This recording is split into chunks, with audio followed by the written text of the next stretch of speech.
मैं आपका मित्र दीपक। मैंने 2-4 दिन हुए दुकान डाले हुए। तो दुकान डालने के बाद भैया ग्राहक से ज़्यादा तो पता है हमारे वो गाड़ी रखी रे, तो गाड़ी मांगने वाला आने लग गया। इनके तो पता कौन कौन से मना करो हैं? वो बिना काम से ही, कोई काम धाम नहीं है इनके कहीं भी, जबरदस्ती ने बस देखिए दौड़ा, ले भैया चाबी दीजिए, ले भैया चाबी दीजिए। बताओ आप लो यार, किन किन से मना करो। अब इनके शर्म भी नहीं है, माना मैं कहीं से कम छोटा हो तो यार ठीक है यार, बड़ा बड़ा लेने जाए इनकी इतनी थी, जिनका बाद 2-2 4-4 गाड़ी रखी रही है।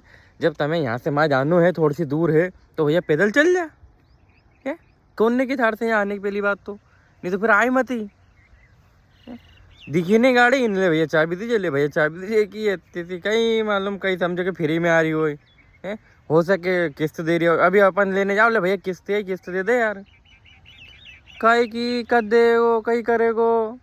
तो भैया या तो सोच के तू चाबी लेके जा रही हो बिना तेल जलाए हुए, तेल भी नहीं डलवा रही हो, मैंने कहीं भी नहीं, बस दौड़न दाड़े चाबी दे दो। तुम्हारे सब खरीदी गई हमने गाड़ी हो।